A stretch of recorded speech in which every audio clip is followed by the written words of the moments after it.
ഇപ്പോൾ എന്നോടൊപ്പം രാകേഷ്, അദ്ദേഹത്തിൻ്റെ നേതൃത്വത്തിലാണ് ഈ പാറ തുരക്കൽ ആരംഭിക്കാനിരിക്കുന്നത്. ഇതുമായി ബന്ധപ്പെട്ട് ഏത് രീതിയിലാണ് പാറ തുരക്കൽ ഉൾപ്പെടെയുള്ള കാര്യങ്ങൾ നടക്കുക എന്ന് അദ്ദേഹം വിശദീകരിക്കും. എങ്ങനെയാണ് ഇത് മുന്നോട്ട് പോകുക? കാരണം 8.7 ദൂരത്തിൽ വേണം നമുക്ക് അവിടേക്ക് എത്തിച്ചേരാൻ, റോഡ് നിൽക്കുന്ന സ്ഥലത്തേക്ക് എത്തിച്ചേരാൻ. എങ്ങനെയാണ് ഇതിൻ്റെ ഒരു രീതി? ഇതിപ്പോൾ ന്യൂ ഓസ്ട്രേലിയൻ ടെക്നോളജി മെത്തേഡ് ഉപയോഗിച്ചാണ് ഇത് ചെയ്യുന്നത്. ഇതിപ്പോൾ ഇവിടുന്ന് മേപ്പാടിയിലേക്കും മേപ്പാടിയിൽ നിന്ന് ഇങ്ങോട്ടുമാണ് ടണൽ വരുന്നത്. 8.3 കിലോമീറ്റർ ഏകദേശം വരും. അത് നമ്മൾ ഡ്രില്ലിംഗ് ആൻഡ് ബ്ലാസ്റ്റിംഗ് ചെയ്തിട്ടാണ് ചെയ്യുന്നത്. ഈ ഡ്രില്ലിംഗ് ആൻഡ് ബ്ലാസ്റ്റിംഗ് എന്ന് പറയുമ്പോൾ ഓരോ സ്ഥലത്ത് ഇതിങ്ങനെ കുറേ ഈ പോയിന്റുകൾ കാണുന്നുണ്ട് അവിടെ.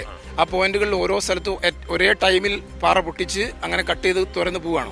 ഇത് ഇപ്പോൾ നമ്മൾ ഡ്രില്ല് ചെയ്യുന്നു, അത് എക്സ്പ്ലോസീവ് വെച്ച് ബ്ലാസ്റ്റ് ചെയ്യുന്നു, അത് മക്കിങ് എടുത്ത് പിന്നെ അടുത്ത അതിനുള്ള സപ്പോർട്ട് എല്ലാം കൊടുത്ത് കോൺക്രീറ്റ് ഷോർട്ട് ക്രീറ്റിംഗ് എല്ലാം ചെയ്ത് അടുത്ത ബ്ലാസ്റ്റ് ചെയ്യുന്നു. അങ്ങനെ ഈ പാറയുടെ ഉറപ്പും മറ്റു കാര്യങ്ങളൊക്കെ ഓരോ ഘട്ടത്തിലും പരിശോധിച്ചായിരിക്കും മുന്നോട്ട് പോകുക. അതെ, പാറയുടെ ഉറപ്പൊക്കെ നോക്കിയിട്ട് അതിനനുസരിച്ചാണ് നമ്മൾ ബ്ലാസ്റ്റ് ചെയ്യുക. അതായത് എന്താ ലൂസ് അങ്ങനെ എന്തെങ്കിലും വന്നാൽ നമ്മൾ ബ്ലാസ്റ്റ് ചെയ്യാതെ ബ്രേക്കറിങ് ഒക്കെ ഉപയോഗിച്ചാണ് ചെയ്യുക. അതിൻ്റെ എക്സ്പ്ലോസീവിൻ്റെ ക്വാണ്ടിറ്റി കുറയ്ക്കും, റോക്കിൻ്റെ സ്ട്രെങ്ത് അനുസരിച്ച് അങ്ങനെ ചെയ്യും. ഈ നമ്മൾ എക്സ്പ്ലോസീവ് ആയിട്ടുള്ള മെറ്റീരിയൽസ് ഒക്കെ നമ്മൾ സാധാരണ പാറ പൊട്ടിക്കുന്ന ആ ഒരു രീതിയിലുള്ള ഈ കെമിക്കൽസും കാര്യങ്ങളൊക്കെ തന്നെയാണ് അവിടെ ഉപയോഗിക്കുന്നത്. അതെ, സാധാരണ പാറ പൊട്ടിക്കുന്ന അതേ കെമിക്കൽസാണ് യൂസ് ചെയ്യുന്നത്.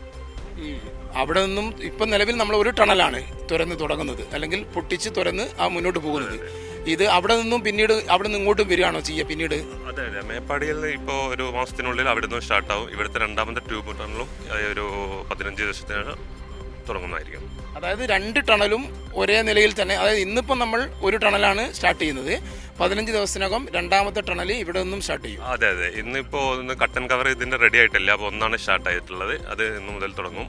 അത് മറ്റേത് ഒരു 15 ദിവസത്തിനുള്ളിൽ ഈ ട്യൂബും തുടങ്ങും. പിന്നെ മേപ്പാടിയിൽ നിന്ന് ഒരു 15-20 ദിവസം കൊണ്ട് അതും റെഡിയാവും. ഈ സംവിധാനങ്ങൾ, ബൂമർ സംവിധാനങ്ങളൊക്കെ എവിടെ നിന്നാണ് വന്നത്? അതിൻ്റെ ഒരു സാങ്കേതിക വിദ്യയൊക്കെ എങ്ങനെയാണ്? അത് ടാംബ്രോക്ക് എല്ലാം മെഷീനെല്ലാം അവരെ ദിലീപ് ബിൽഡ്കൊണ്ട് അവർ ഭോപ്പാലിൽ നിന്നാണ് വന്നിട്ടുള്ളത്. അത് എല്ലാ മെഷീനറിയും ഇവിടെ എത്തിച്ചു തന്നിട്ടുണ്ട്. ഈ നമ്മളെ മലയാളികളായിട്ടുള്ള കുറേ ജീവനക്കാർ ഇവിടെ ജോലി ചെയ്യുന്നുണ്ട്, പല മേഖലയിലായിട്ട് വർക്ക് ചെയ്യുന്നുണ്ടോ? അതെ, മലയാളികൾ ഒരുപാടുണ്ട്, ഫോർമാൻമാരുണ്ട്, ഒരുപാട് കോൺട്രാക്ടേഴ്സ് എല്ലാം ഉണ്ട്, മലയാളീസ് ഒരുപാട് പേരുണ്ട്. ഈ ഇത്തരം ഒരു വലിയ വർക്ക് ആദ്യമായിട്ടായിരിക്കില്ലേ നിങ്ങളുടെ ജീവിതത്തിൽ? അല്ല, വർക്ക് ഇത് വലിയൊരു വർക്കാണ്. പിന്നെ എൻ്റേത് പിന്നെ രാജസ്ഥാൻ, ഒറീസ എല്ലായിടത്തും നടക്കുന്നുണ്ട് വർക്ക്.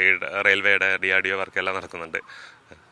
എന്തായാലും സ്വന്തം നാട്ടിൽ ഇത്ര ഒരു വലിയ വർക്ക് ചെയ്യുമ്പോൾ അതിൻ്റെ ഒരു സന്തോഷം. അതെ, അത് വളരെ സന്തോഷമുണ്ട്. അത് കേരളത്തിലായതുകൊണ്ട്, അത് എൻ്റെ വീട് ഇവിടുന്ന് അധികം ദൂരമില്ല, ഫറോക്കാണ്. അതുകൊണ്ട് ഒരുപാട് സന്തോഷമുണ്ട്. അത് വലിയൊരു വർക്കുമാണ്. Thank you.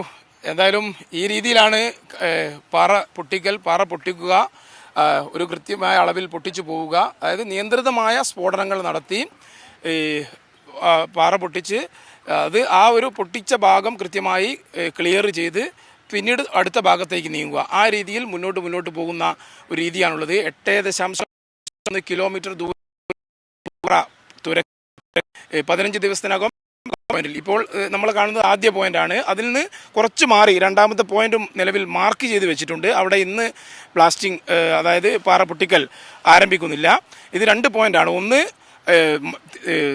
വയനാട്ടിൽ നിന്ന് ഇങ്ങോട്ട് വരുന്ന ഒരു വഴി, 2 ടണലുകളാണുള്ളത്.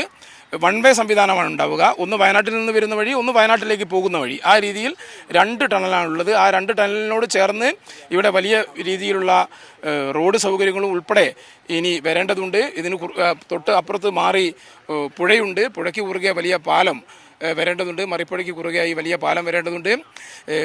മറ്റൊരു പ്രധാനപ്പെട്ട കാര്യം എന്ന് പറയുന്നത്, കേരളത്തിൽ ഇത്തരമൊരു പദ്ധതി നമ്മൾ നേരിട്ട് ആദ്യമായാണ്. ഇത്രയും വലിയൊരു പദ്ധതി സംസ്ഥാന സർക്കാരിൻ്റെ കിഫ്ബിയിൽ നിന്ന് 2134.5 കോടി രൂപ മുടക്കി അടിസ്ഥാന സൗകര്യ വികസനത്തിൽ ചരിത്രമാകാൻ പോകുന്ന ഒരു പദ്ധതിക്ക് ഇന്നിവിടെ തുടക്കം കുറിക്കുന്നത്.